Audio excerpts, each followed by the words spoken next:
क्या आप जानते हैं कि एक अकेली जंग ने भारत की किस्मत पलट दी थी? ये कहानी है उस युद्ध की जिसने अंग्रेजों को मालिक बनाया। बक्सर के मैदान में जब 3 भारतीय दिग्गज एक कंपनी के सामने आए तो इतिहास ने एक नया और खौफनाक मोड़ ले लिया था। के मैदान में मैं हिंदुस्तान को झुकाकर ईस्ट इंडिया कंपनी का साम्राज्य गढ़ूंगा। ये तबाही 1764 के उस खूनी मंजर का अंजाम थी जिसे दुनिया कांपते हुए बक्सर की लड़ाई के नाम से जानती है।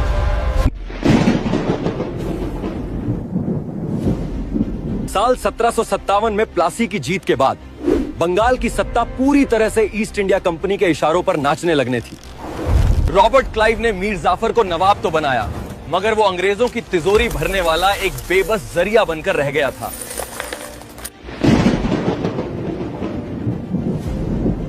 जब अंग्रेजों का लालच हद से ज्यादा बढ़ गया, तब मीर जाफर ने गुप्त रूप से डच सेना से मदद की गुहार लगाई थी। मगर चिंसुरा के युद्ध में अंग्रेजों ने डच सेना को कुचल दिया और मीर जाफर की सारी उम्मीदों पर पानी फेर दिया। गद्दारी से भड़के अंग्रेजों ने मीर जाफर को हटाया और उसके चतुर दामाद मीर कासिम को बंगाल की नई गद्दी सौंप दी। मीर कासिम अंग्रेजों का एहसानमंद तो था, मगर वो बंगाल की बर्बादी को अपनी आंखों से चुपचाप देख नहीं सकता था। उसने महसूस किया कि अंग्रेज बंगाल का पूरा राजस्व लूट रहे हैं और राज्य धीरे धीरे अंदर से खोखला होता जा रहा है। इसी बीच रॉबर्ट क्लाइव इंग्लैंड लौट गया, जहां ऑक्सफोर्ड ने उसे सम्मान दिया, हालांकि वो खुद ग्रेजुएट भी नहीं था। अंग्रेजों से सुरक्षित दूरी बनाने के लिए कासिम ने अपनी राजधानी को मुर्शिदाबाद से हटाकर मुंगेर के किले में स्थानांतरित किया। मुंगेर में उसने अपनी सेना को आधुनिक बनाने के लिए विदेशी सैन्य विशेषज्ञों को बुलाया और उन्हें कड़ी ट्रेनिंग देने को कहा। उसने मुंगेर में ही बड़ी गन फैक्ट्री लगवाई ताकि युद्ध के समय वो हथियारों के लिए अंग्रेजों का मोहताज न रहे। उस दौर में शाही फरमान के कारण अंग्रेज बिना टैक्स दिए व्यापार करते थे, जिससे भारतीय व्यापारियों की कमर टूट रही थी। मीर कासिम ने एक साहसी कदम उठाया और पूरे बंगाल में व्यापारिक कर को सबके लिए पूरी तरह खत्म कर दिया। अब भारतीय व्यापारी भी अंग्रेजों के बराबर आ गए थे, जिससे अंग्रेजों का एकाधिकार और मुनाफा दोनों ही खतरे में पड़ गए। अंग्रेजों को कासिम की ये बराबरी पसंद नहीं आई और उनके बीच युद्ध की चिंगारी भड़कना अब पूरी तरह तय हो गया। अंग्रेजों ने कासिम पर हमला कर दिया, जिसके बाद छोटी लड़ाइयों में हारकर कासिम को बंगाल छोड़कर भागना पड़ा। बेसहारा मीर कासिम मदद के लिए अवध पहुंचा, जहां नवाब शुजा-उद-दौला अपनी शक्तिशाली सेना के साथ पहले से ही मौजूद थे। वहां मुगल सम्राट शाह आलम द्वितीय भी शरणार्थी के रूप में मौजूद थे, जो अपनी खोई हुई शक्ति वापस पाना चाहते थे।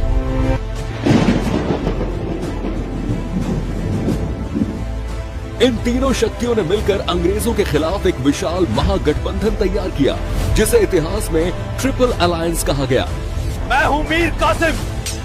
इन फिरंगियों ने मेरे बंगाल की रूह लूटी है। आज उनकी तोपों का जवाब हमारी तलवारें देंगी। मैं शुजा-उद-दौला हूँ। ये व्यापारी बनकर आए और हमारी धरती पर कब्जा कर बैठे। मैं शाह आलम द्वितीय दिल्ली के तख्त को ललकारने वालों का सिर कुचल दूंगा। ये जंग है हिंदुस्तान की ताजपोशी के लिए। उनकी संयुक्त सेना में लगभग 40,000 से ज्यादा सैनिक थे, जो उस समय किसी भी फौज को हराने का दम रखते थे।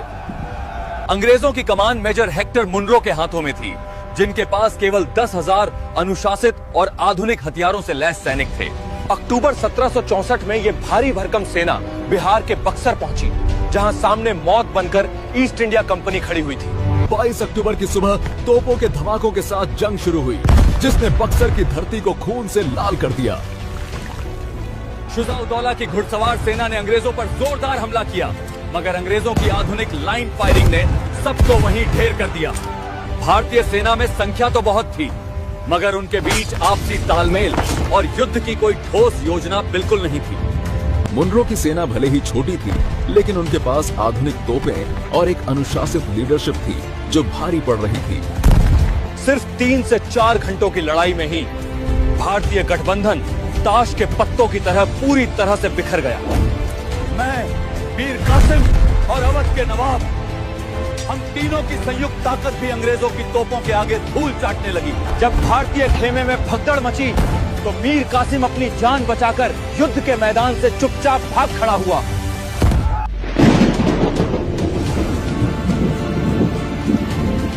युद्ध के विनाश को देखते हुए मुगल बादशाह शाह आलम द्वितीय और शुजाउद्दौला ने अंग्रेजों के सामने हथियार डाल दिए। बक्सर की इस निर्णायक जीत ने अंग्रेजों को उत्तर भारत का सबसे शक्तिशाली और अजेय राजनीतिक खिलाड़ी बना दिया था। मीर कासिम बाद में दिल्ली के पास बेहद गरीबी में मरा। उसकी मौत के साथ बंगाल का स्वतंत्र अस्तित्व समाप्त हुआ। मैं शाह आलम द्वितीय, बक्सर में अंग्रेजों ने हमें हराकर संधि की। हम शासक नहीं, बस कंपनी के पेंशन भोगी बनकर रह गए। इस संधि के तहत मुगल सम्राट ने अंग्रेजों को बंगाल, बिहार और ओडिशा के दीवानी अधिकार हमेशा के लिए दे दिए। महज 26 लाख सालाना की भीख के बदले मैंने हिंदुस्तान की सबसे उपजाऊ जमीन उन्हें बेच दी। प्लासी ने तो बस दरवाजा खोला था, पर मेरी उस हार ने भारत को 200 साल की गुलामी की जंजीरों में जकड़ दिया। दीवानी अधिकार का मतलब था कि अब अंग्रेज सीधे जनता से लगान वसूलेंगे, जिससे उनका मुनाफा करोड़ों में पहुंच गया। अवध के नवाब पर 50 लाख का भारी जुर्माना लगाया गया और उनके राज्य में ब्रिटिश सेना तैनात कर दी गई।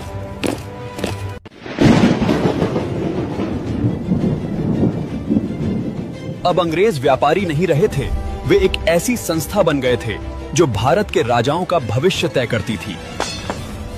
मीर कासिम बाद में दिल्ली के पास बेहद गरीबी में मरा। उसकी मौत के साथ बंगाल का स्वतंत्र अस्तित्व समाप्त हुआ।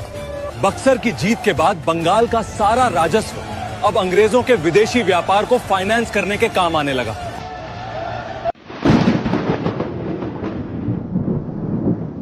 इतिहासकार मानते हैं कि प्लासी ने सिर्फ दरवाजा खोला था, पर बक्सर ने अंग्रेजों को भारत के घर का मालिक बनाया।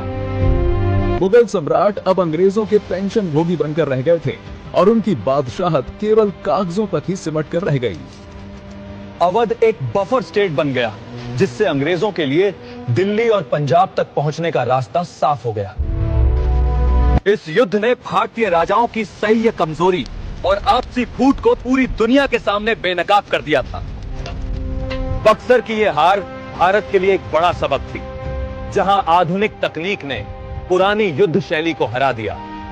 यह युद्ध वो मोड़ था जहां से भारत में अगले 200 सालों तक चलने वाले ब्रिटिश औपनिवेशिक राज की शुरुआत हुई। आज भी बक्सर का मैदान उस दर्दनाक हार की याद दिलाता है, जिसने हमारी आजादी को सदियों के लिए छीन लिया। ब्रिटिश साम्राज्य की नींव इसी मैदान की मिट्टी से मजबूत हुई थी, जिसने आगे चलकर पूरे भारत को गुलाम बनाया। क्या आपको लगता है कि अगर भारतीय राजा एक होकर